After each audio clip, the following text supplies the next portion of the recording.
The most important moments in life are the final ones. So says the founder of the modern hospice movement. That's Dame Cicely Saunders' sweet inspiration next Sunday.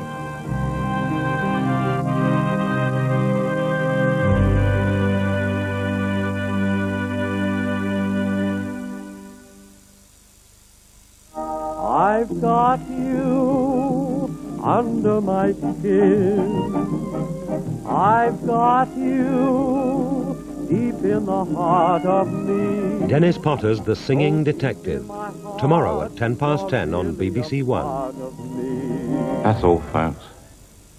Tonight, BBC One plays a blinder.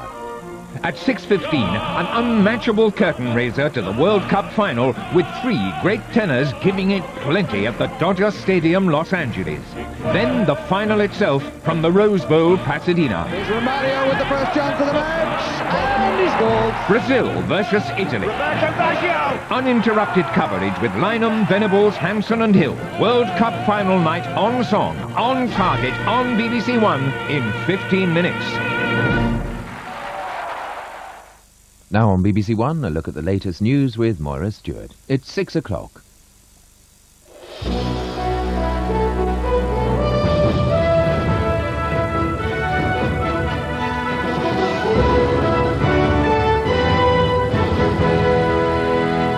The UN says the refugee crisis on the Rwanda-Zaire border is absolutely catastrophic.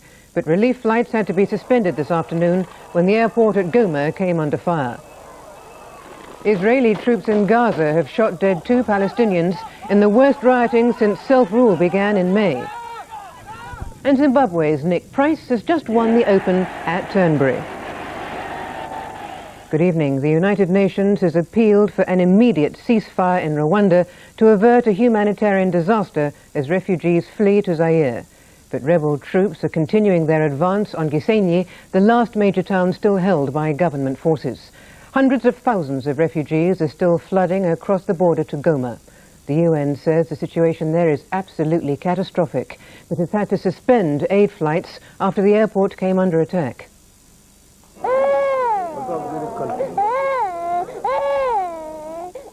They're calling it a camp. In fact, it's simply the place where the refugees have stopped walking, too tired to go on. The whole area is covered in volcanic rock, but these are a desperate, broken people.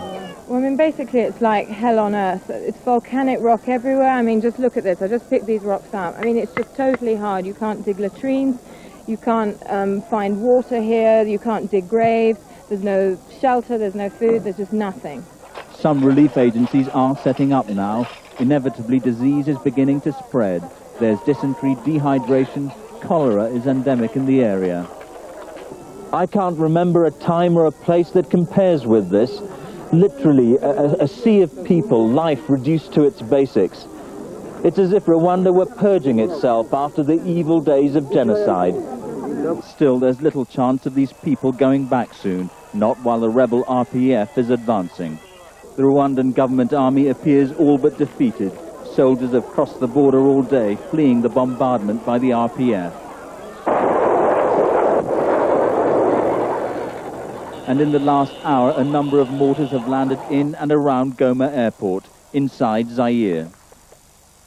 There's panic among the refugees. As ever, they are the innocent victims. French troops at the airport have been put on alert, and we've been told not to move across town tonight. George Alagaya, BBC News, Goma. Palestinians and Israeli troops have fought running battles in the Gaza Strip and the worst clashes since Palestinian self-rule came into force in May. 2 Palestinians were shot dead and 100 wounded after violence flared up at the Erez border crossing, which is controlled by both Israeli and Palestinian checkpoints. Several Israeli troops were wounded when Palestinian police opened fire. It all began early this morning. Thousands of workers trying to get into Israel began to riot.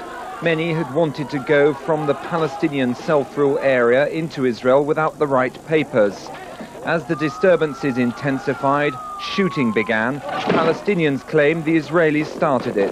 Did the Israelis fire into the crowd? Yeah, I saw it. You saw the Israelis fire? Everyone here saw the Israeli shot to the Palestinians. Yeah. Whoever fired first, the Israelis say they came under attack from men in civilian clothes. Some of the Palestinian police then took their opportunity to shoot at Israelis. The chaos was such that in some places the troops took cover together and later shot at one another. With bullets and petrol bombs flying, the Israelis took the decision to bring in armoured vehicles. Palestinian police tried to stop the stone throwing with mixed results. Many hours after the disturbances had begun, reinforcements from a better disciplined Palestinian unit arrived and restored calm. Israel's army commander blamed them for not acting sooner. It's clear that the responsibility is upon the Palestinian police that this morning failed to live up to what both sides are expected as a result of the agreement. As both sides licked their wounds, the Palestinians called for international observers and internal inquiries, an apparent recognition that both sides were not blameless. Inevitably, there will be ugly recriminations after an incident like this, but the Israeli and Palestinian authorities have invested enormous political capital in the peace process, and that's why they have to make the security here work better. Mark Urban, BBC News, at the Erez checkpoint. Here, the 22-year-old woman charged with abducting baby Abby Humphries will appear before Nottingham magistrates tomorrow. 2 people arrested with her have been released without charge. Abby was reunited with her parents yesterday, 15 days after she was kidnapped. Mike Mackay reports. The Welcome Home banners had been pinned up around the Humphries family home today. There was one from an Italian neighbour. The family themselves were avoiding the spotlight, but a special service of Thanksgiving at their local church was celebrating their joyous reunion.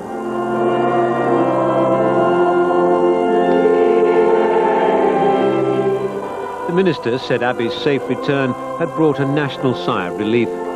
That's still the predominant mood in the city, but away from the celebrations, Nottinghamshire police were being asked hard questions about their conduct of the inquiry. Neighbours say officers called twice at a house in Woollerton before returning in the early hours of yesterday to discover baby Abby. Police say an officer did see a child, but didn't recognise it as Abby. Police visiting the address on the first occasion were given information about the birth of a baby, which was supported by a plausible explanation as to the circumstances surrounding the baby's birth. While Roger and Karen Humphries will be starting to rebuild their new family life, senior officers say they'll be conducting a thorough review of the police handling of the investigation. Mike Mackay, BBC News, Nottingham. 2 Britons and an Australian are feared dead 3 months after being kidnapped in Cambodia.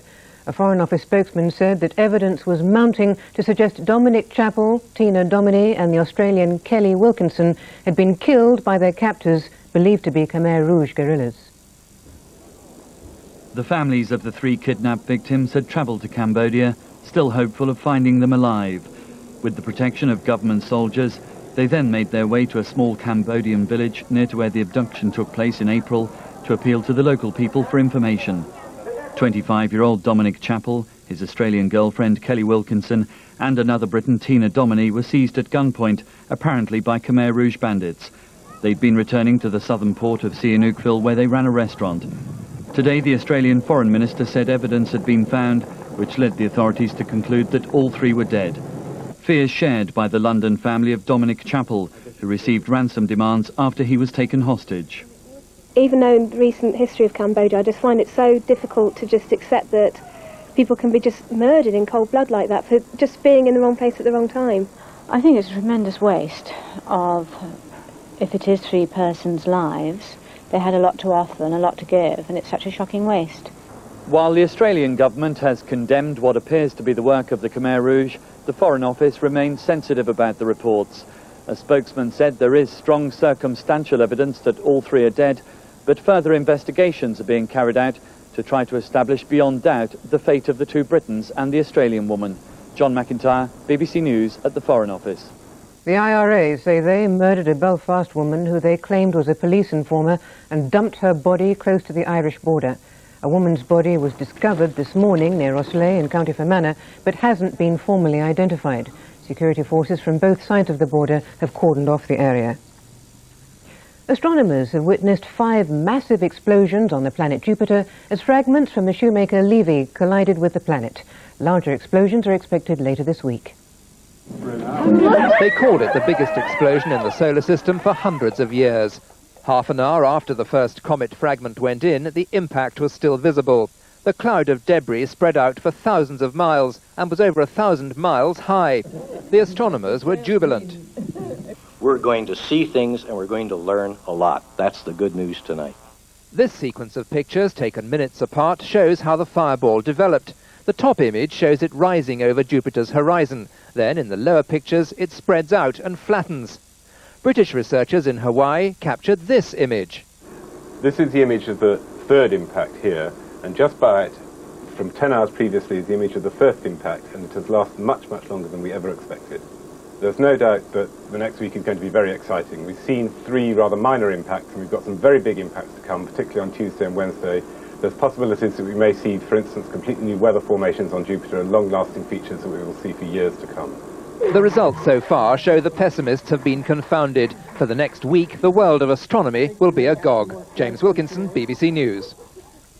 The World Cup final kicks off in California in just over 2 hours' time. Brazil appears to have no team problems, but there are grave doubts over the fitness of Italy's star player Roberto Baggio. The best tournament since 1970 with a closing ceremony and final to match. That's the expectation in Pasadena, where they're putting the finishing touches to a spectacular that may yet attract a worldwide TV audience of 2 billion. Claims regarding the fitness of Italy's injured star striker are less extravagant. Roberto Baggio's chances of playing have improved, but are still 50-50. I will decide, he said late last night, but coach Arrigo Sacchi may not know the decision until he reaches the dressing room.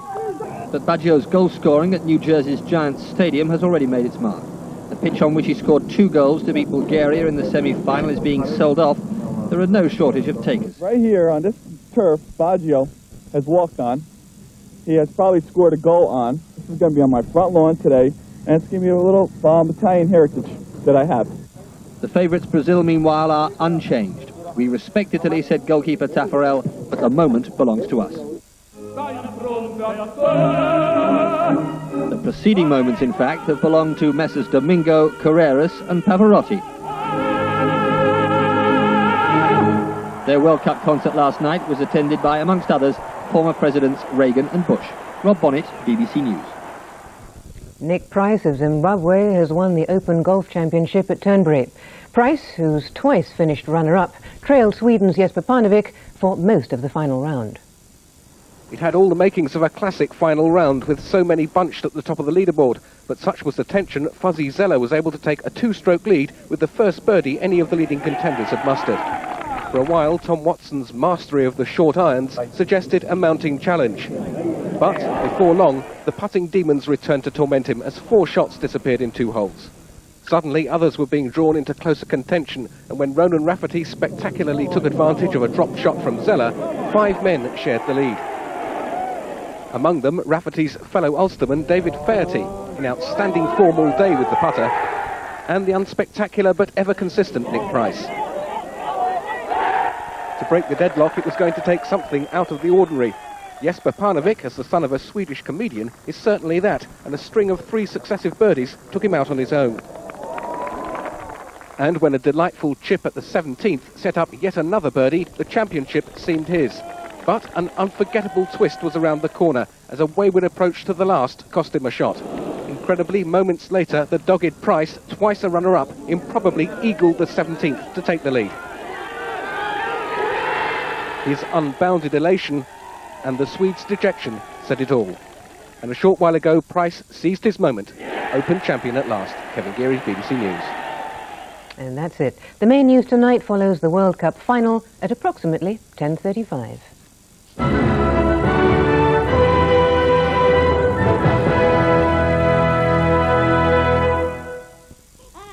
Programmed by a million years of evolution with an incredible capacity to nurture its young, one species dominates the natural world.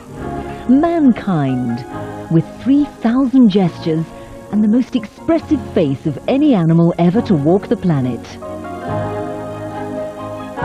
In a major new documentary seen under the microscope, in a compelling portrait of the human species. Never before has human behavior been observed in such detail. The Human Animal, beginning Wednesday the 27th of July on BBC One. A very good evening to you. A lot of dry weather in this coming week, but we've got low pressure fairly close to the south now. That's got some rain down across Normandy, and that's pushing its way across the channel just at the moment. I think the area is at risk for some thundery showers through this evening and tonight. The Isle of Wight eastwards up across in towards Kent as well. But for most of us, a dry evening, a lot of sunshine, and a dry and a clear night as well. Now, still that chance of some thundery showers in the extreme southeast tomorrow morning. But for the bulk of the country, it's going to be another dry day with a good deal of sunshine, although in the far northwest the cloud thickening up, I think, later in the day.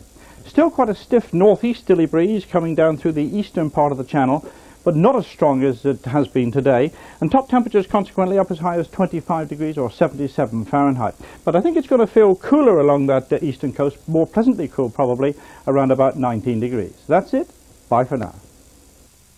As a lead-up to the World Cup football, which of course reaches its climax in a couple of hours live here on BBC One, we're joined now by Radio 2 for that musical extravaganza featuring three of the world's greatest tenors. In Los Angeles, our host is Desmond Lynam.